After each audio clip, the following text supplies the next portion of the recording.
Welcome back to Big Mouth and welcome to Sunday's edition of the dceu and everything else daily. We're going to be talking about the potential of multiple Supermen in Flashpoint and in the future of the DC live-action universe. There's an article from Screen Rant where Patty Jenkins said she had nothing to do with how Wonder Woman was represented in Zack Snyder's Justice League. Now, she did say this a few years ago as well, and she repeated this when Joss Whedon took over Justice League. So I think she's the type of person who tries to be clever. Nothing to do with me. Don't blame me.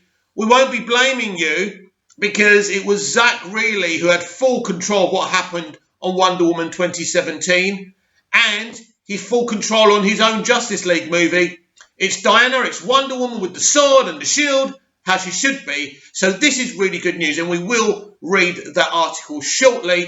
And finishing off on today's dceu and everything else daily, I will review and react to Doctor Who, Revolution of the Daleks, which was the New Year's Day special this year, and I will be talking about that in the final portion segment of today's dceu and everything else daily. So let's begin. Yes. So you know my pet subject is Flashpoint and the multiverse strategy. It's so exciting for the future of DC live action. And I've been told this by quite a few sources, by the way.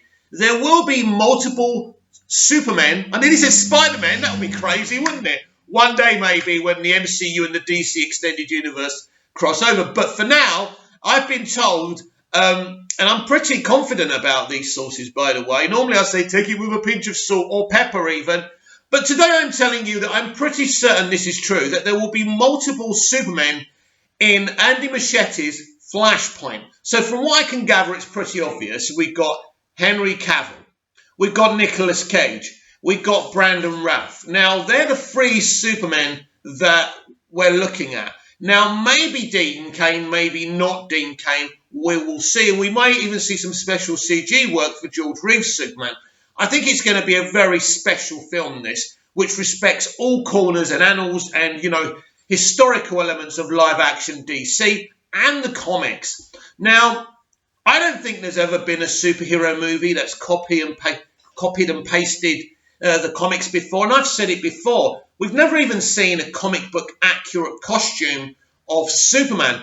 This is why I wrote my script for my own Superman movie, where we actually see Superman in his Action Comics #1 costume having flashbacks of the Second World War. I think that would be amazing because it probably is the best costume. It's my favourite costume. It's better than any of the other costumes ever designed for the movies. And I love Reeves' costume. And I especially love, what's his name? Henry Cavill's costume for Man of Steel and BVS as well. They're great costumes. They're greatly designed. But that Action Comics #1 costume is special. And just to be able to see that in live action would be really good. So let's get back in the matter of hand. So basically, I would be very excited if Henry Cavill, Nicolas Cage, and Brandon Routh were all in Flashpoint. I think that would be amazing, especially if they flew together on the screen. That would be special. We may have to wait for that because there's something else I want to say about Flashpoint. We do need a kind of multiverse arc. We do need someone from the multiverse to be kind of walking through all these Earths and causing problems.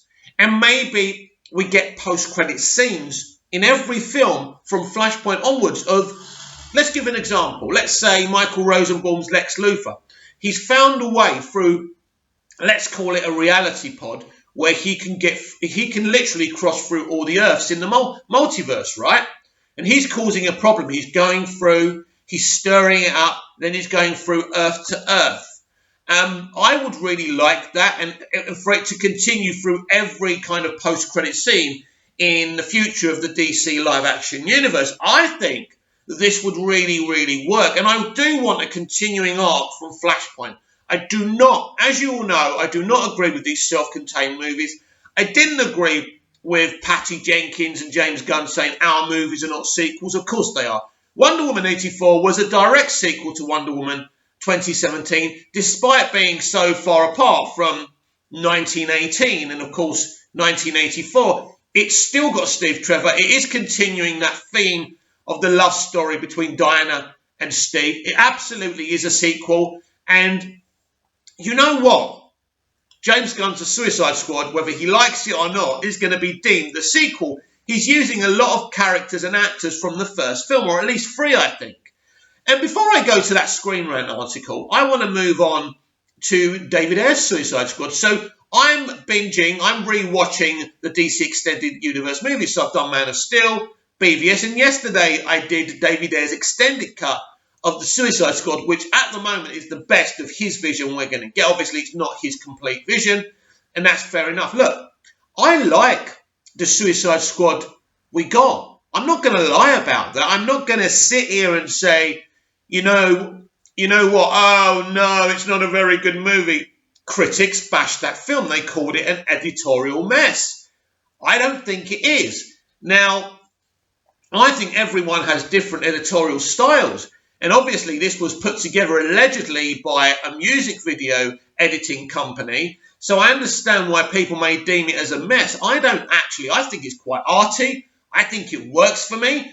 Let's look at the film when it starts off. We go, we're in, it's Belle Reve. We're at Belle Reve, right? So we see Deadshot getting like punished and tortured. We see Harley. And then we meet, I'm not very good with names. How can I forget her name? Viola Davis as Amanda Waller, one of the most iconic, nefarious characters in the DC universe. And she's going, Superman changed the world when he flew across the sky. He changed the world again when he didn't. And of course, she's got a plan for the government, her Task Force X plan. And it's all about using villains to solve problems, because if anything goes wrong, you can blame them and dispose of them.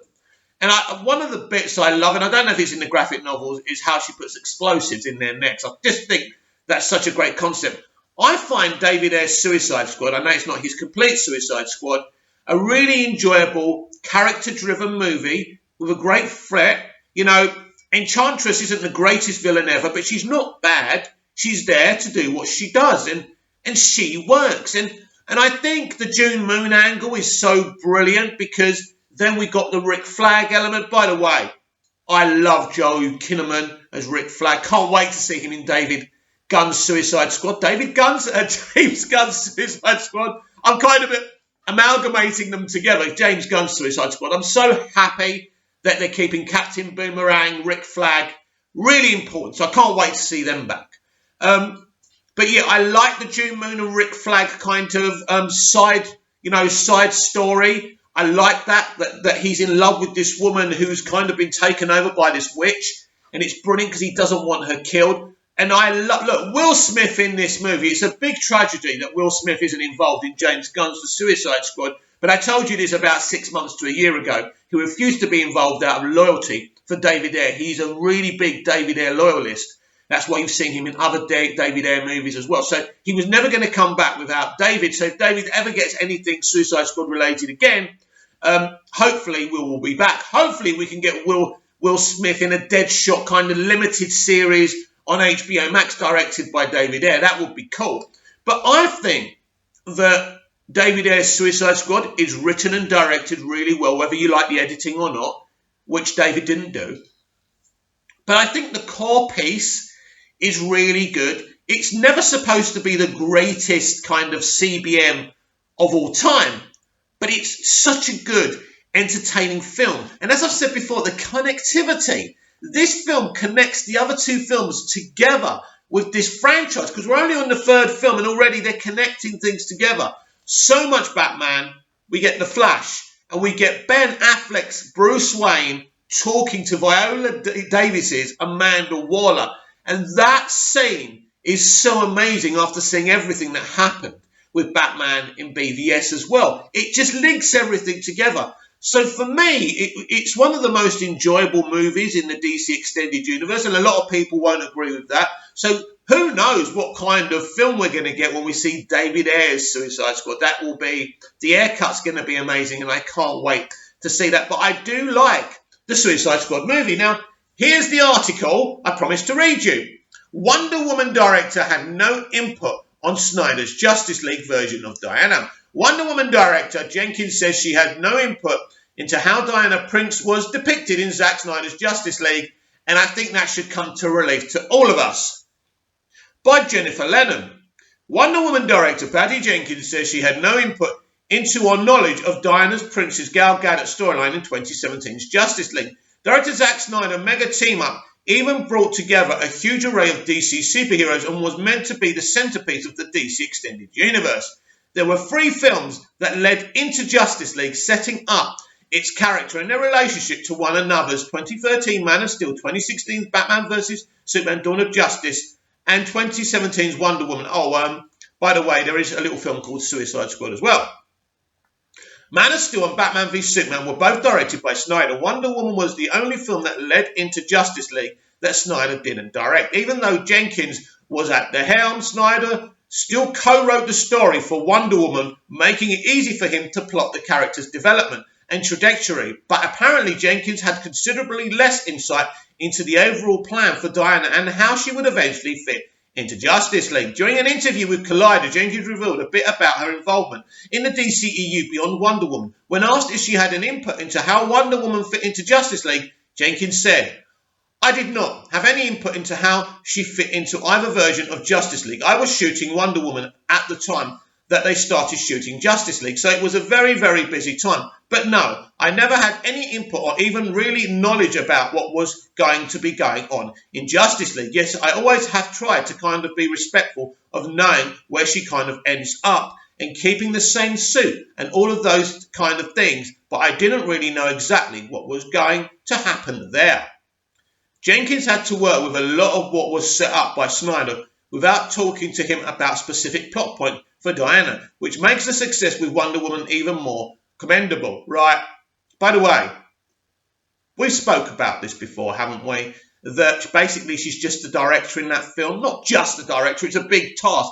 But Zack directed a lot of scenes, including No Man's Land, co-wrote the movie with Alan Heinberg. That film is the considerable juggernaut and one of the best comic book movies ever made because of Zack Snyder and Alan Heinberg.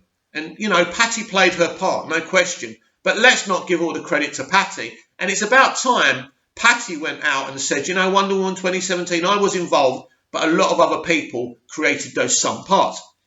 Wonder Woman approved her costume. Hang on, what was that? Snyder cast Gadot as Wonder Woman, approved her costume, and plotted her trajectory as a hero. Jenkins' movie served as a more of an origin story for Diana, and it was set nearly a century before Snyder's films. So there weren't too many direct threads that needed to connect. But Diana's personality and motivations needed to be consistent. Jenkins has said she only had a vague idea of where Diana ended up in Justice League when she was filming Wonder Woman. So Jenkins had to make sure her film could stand on its own while also setting up the right character beats for Snyder to build on. But Snyder was involved with Wonder Woman 2017, so she didn't have to go very far to ask him what his plans were.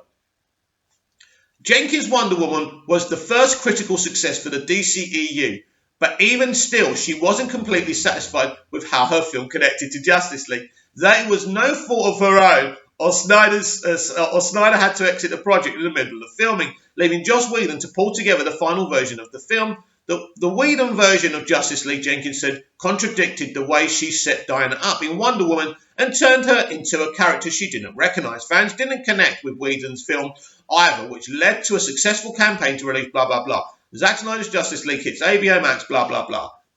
Did I say HBO Max? HBO Max. I'm not doing very well today. Basically, anyway, I thought I'd read that little article for you. She didn't have any authority on what was going on in Zack Snyder's Justice League, and she had very little authority on what was going on in Wonder Woman 2017. She was the director, she was getting the performances out, she knew the script, but she had no authority in that film. The authority was Zack Snyder's, and that's why Wonder Woman 2017 is one of the best comic book movies ever made, and Wonder Woman 84 is the mixed bag that is. It's okay, it's solid, but it's nowhere near the prize jewel, gem, that Wonder Woman 2017 is. Well, that's the end of the DC news for today's DCEU and Everything Else Daily, and now we are going to review and react to the Doctor Who New Year's Day special, Revolution of the Daleks, and it was actually much better than last year's special. And already I've forgotten the guy who returned from that name. And do you know what? As I was watching that, I was going, must remember his name, Jack something. Anyway, let's call him Jack, the American guy we saw in season 11, wasn't it? Was it Arachnids in the UK? So he's back, and he and a politician basically have conspired to take advantage of the empty Dalek that was destroyed in last year's New Year's Day special. Now, the guy, the techie guy, who's kind of involved in this, helping the American guy, he actually cloned the Daleks, the thing, the creature inside the Dalek shell. He's cloned them.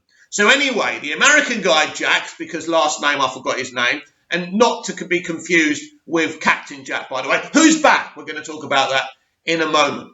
And so basically, he's supposed to, kill the one clone he's created.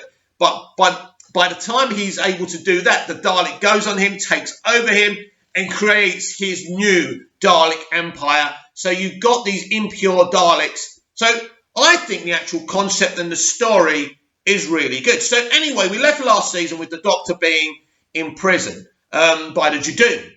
So basically, this doesn't serve any purpose apart from her being away from the fam. And surprise, surprise, Captain Jack is there to break her out. So she's broken out within 10 minutes of the episode. So basically, I would have liked her to be in this jail for a little bit, to maybe be tortured, be questioned, have a light shine in her eye, things like that. Now, if we can jump about with this episode, I think this is the most emotional, validated episode of Doctor Who since Chibnall took over. I've never cried so much since, I'd say, Stephen Moffat's and Russell T Davies' era of Doctor Who.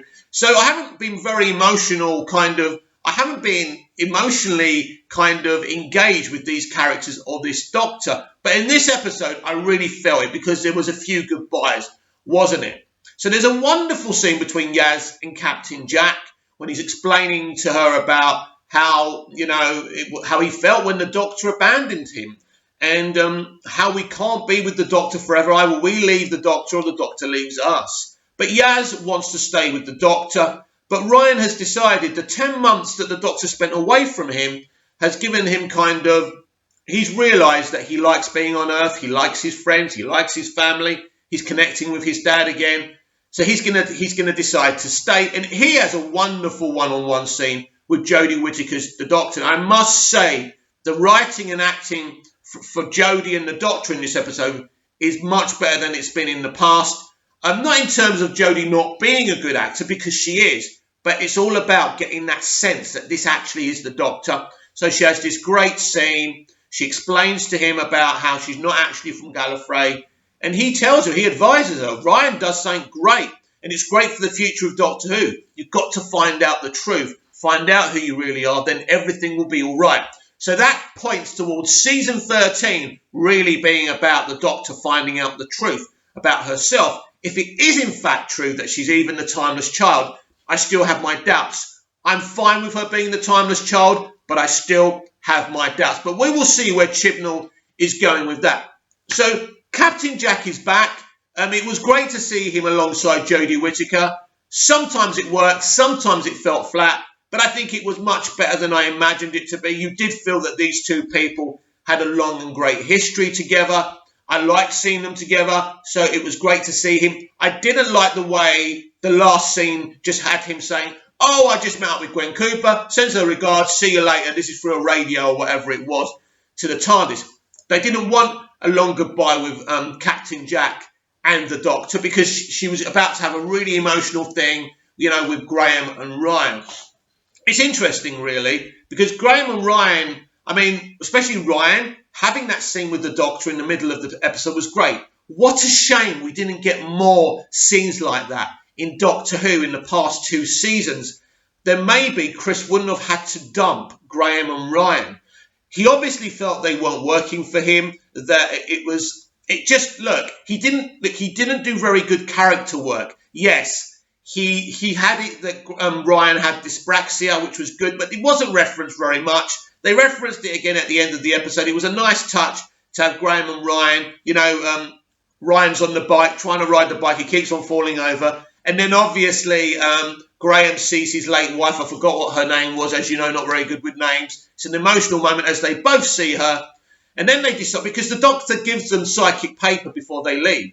But if we go back to the actual scene, the farewell scene, it's really good.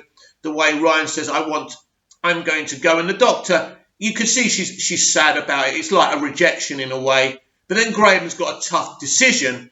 And he decides to leave as well, which I think upsets the doctor probably more than Ryan, because I think she feels that Graham's this kind of wise guy she could have with her.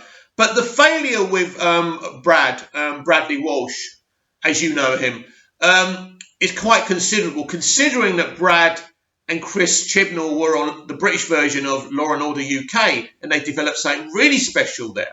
So I was imagining something more powerful. Maybe him, he's a cancer survivor, and him and the doctor clash. He thinks he can do anything now because, he beat death.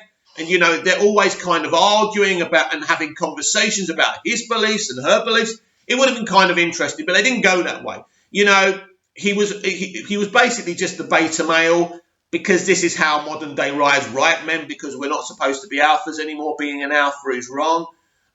So the character work is what failed Chibnall here, and this is why he had to get rid of them. He didn't have to get rid of them. He could have done more character work. I mean, I think that, the doctor with the fam in this episode, for once, actually worked. You felt a connection, but as you feel the connection, two of the characters have gone. Two of the male characters have gone because they're males. So Yaz is staying. Yaz will stay full of, all through Chibnall's and Jodie's run. There's no question about that. She isn't going anywhere. I don't think she particularly works any better than Graham and Ryan. Not enough character work done there. But Mandy Gill is doing a good job, and I like her. But the big news, of course, is that John Bishop will be a full-time companion in season 13 of Doctor Who. He's already done a bit of work. He has got COVID. He's nearly through it, and he's back later this month to continue filming. So he's back as a full-time companion. Now, this is massive, because I think last week we heard Chris in an interview saying, season 13 is about the adventures of, Jodie's Doctor and Mandy Gill's. And basically he said season 13 is about the adventures of Jodie's Doctor and Mandy Gill's Yaz. So he was lying. And I knew he was lying. I knew he wasn't just going to have Yaz and the Doctor in the TARDIS. It simply doesn't work. So this just destroys the shippers. I mean, I might create a ship for John Bishop and Jodie Foster, right? Let's get those two together. Yeah, let's couple them up. So I was quite surprised, actually. I'm surprised that they brought a white male onto the TARDIS. I thought they might get a person of colour on there, so I'm surprised about that. I would assume that John Bishop's character will be gay. I've just got a feeling. But that doesn't matter. Look, that's irrelevant, isn't it? One way or the other. But I'm glad John Bishop's involved. He's a pretty big name. It's a bit of star power. The ratings for I've even forgotten what the bloody thing was called. A Revolution of the Daleks was about 5 million, about 4.5. It's not bad. It's not disastrous. It's not the best thing ever, but it's solid. It's about the same as, I think, last year's. A bit better than last year's. Maybe because Captain Jack was going to be involved. So I liked the episode. I liked seeing Jack, interact with the Doctor. I liked seeing the other American Jack, betray the Doctor with the Daleks. He's kind of this Lex Luthor, dopey type of villain and at the end he's always going, oh, I was just trying to help you all along. And so I liked his character. We didn't see much of this kind of female Prime Minister because the Daleks did her in, but she was kind of good. I would give this episode definitely 5 stars. It's not it's not a classic episode of Doctor Who. It's not going to stay in the memory forever, but it's a really good, solid entry into the Doctor Who universe. And what I liked was the emotional elements between Jodie's Doctor and the fam. And for once, that actually worked. So I think things are improving. Jodie's becoming the Doctor to me a lot more. And I'm hopeful for season 13, and I'm looking forward for us to find out what's going on with this timeless child thing as well. I love, the Doctor's chat with Ryan, and I don't, I no longer know who I am. And, there's versions of me I don't even know. And she says that it made her angry. That scene, the scene between Ryan and the Doctor, is the scene. It's the highlight of the episode. And it's something we didn't get between the characters or any of the fam in 2 seasons of Doctor Who. And that's a tragedy, because if we did, basically, Tulsin Cole and Bradley Walsh would still be Doctor Who. But anyway, I really enjoyed it. I hope you enjoyed today's edition of the DCEU and Everything Else Daily. There will be more DCEU news and everything else from the entertainment industry tomorrow. See you again soon.